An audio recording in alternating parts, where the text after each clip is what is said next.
اور خائن ہو، مشرک ہو یا کافر ہو، کوئی بھی ہو، اگر وہ توبہ کرے گا اللہ تعالیٰ اس کی توبہ کو قبول فرما لیں گے۔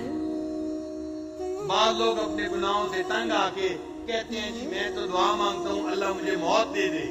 حدیث پاک میں ہے تم اللہ سے موت نہ مانگو۔ لا یتمنی احدکم الموت، تم میں سے کوئی بندہ اپنے موت کی تمنا نہ کرے۔ اما محسنا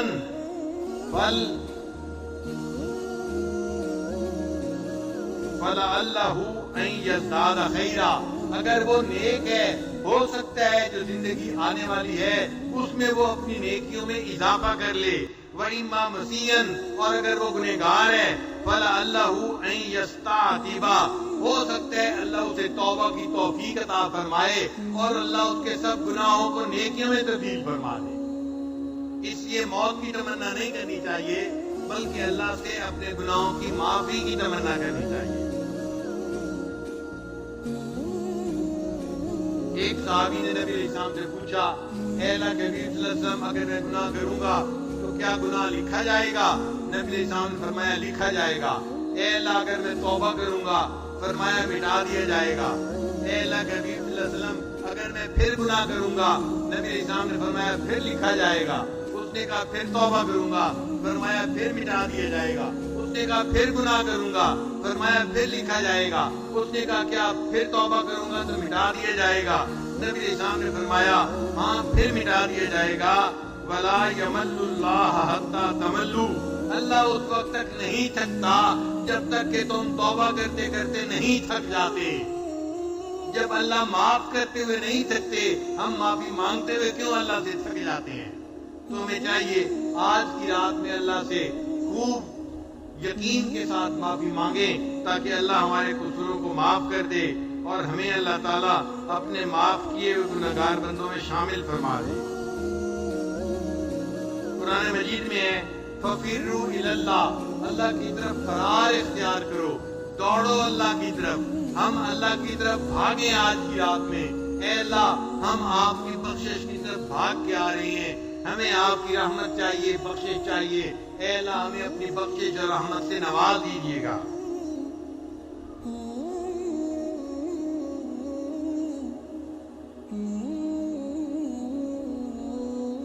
ایک شاعر نے عجیب شعر کہا ہے، سنبھل کر یوں تو ہم گزرے کسی کی راہ میں لیکن، سنبھل کر یوں تو ہم گزرے کسی کی راہ میں لیکن، کچھ ایسے بھی مقام آئے کہ گر پڑنا ہی کام آیا۔ کچھ ایسے بھی مقام آئے کہ گر پڑنا ہی کام آیا۔ بس آج کی رات میں ہم اللہ کی چوکھٹ کے اوپر گر پڑیں۔ اے اللہ آج ہم نے آپ کو بنا کے اٹھنا ہے، اتنی بابرکت رات ہے، آپ نے اس رات میں مغفرت نہ کی تو کب مغفرت ہوگی؟ لہذا آج ہم آپ سے مغفرت کا فیصلہ کروا کے ہی واپس جائیں گے۔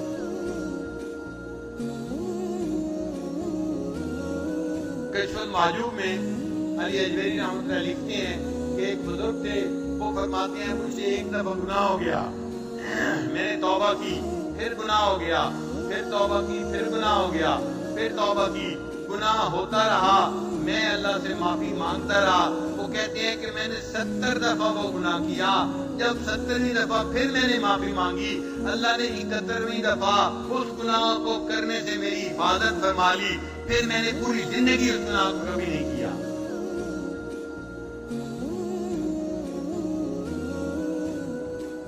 کنز المال کی حدیث ہے، نبی اسلام نے ارشاد فرمایا ان اللہ یحب الشاب التائب، اللہ تعالیٰ نوجوان توبہ کرنے والے کو بہت پسند کرتے ہیں، اس سے محبت کرتے ہیں۔ یہ نوجوان ہے اور میرے سامنے رو رو کے معافی مانگ رہا ہے، یہ بندہ اللہ تعالیٰ کو پیارا لگتا ہے، اللہ اس کو اپنا محبوب بنا لیتے ہیں۔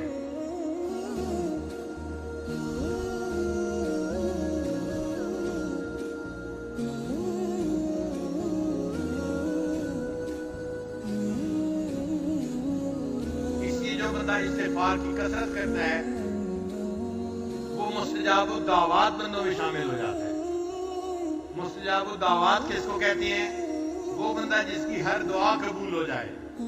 تو جو کثرت سے استغفار کرتا ہے اس کی ہر دعا کو اللہ قبول فرماتے ہیں۔